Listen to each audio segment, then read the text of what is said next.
It might be time for a little 13 ways redo, a little reflection, a little thought experiment, if you will.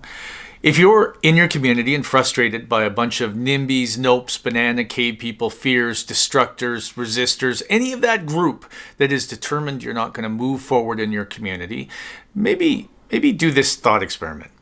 Gather everyone in a room. I don't mean just them. I mean, you need a diverse group of people, and ask them what it would look like in the community if things got worse. You know, what would be the symptoms? Ask them to describe them. Fewer kids in your school, increasing taxes, fewer services, closing businesses, whatever. Let them come up with a list. And then ask them what sort of activities you could undertake in the community to cause those things to come about.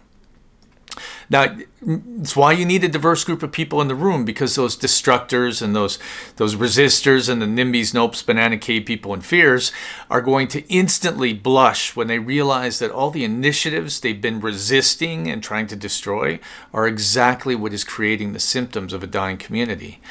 And the rest of the folks will say, well, we would stop new people from moving to town. We would turn down new businesses on Main Street. We would have no economic development program. And they'll come up with a list. And it's a subtle, though, kind of punch in the face way of having those people in the room without naming them, and still having, their attitudes and their mindsets and their resistance exposed, not necessarily to the rest of the room, because your job is not to embarrass them, but to themselves. And then maybe some of them will let down their guard a little bit. They'll realize the consequences of their actions. Regardless, keep in mind that when you do any of these experiments, when you finally do ask them, what could we undertake now to make things worse in our community?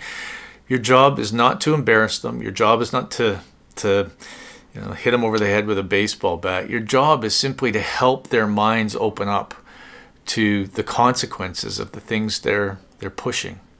And then your community's culture can start to change and you can start to move forward.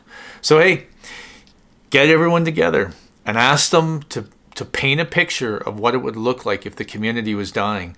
And then ask them how to get there, and see how many of those characteristics and traits are being occupied by people in your community. And of course, always, if you want to talk it through or you need a hand, give us a call.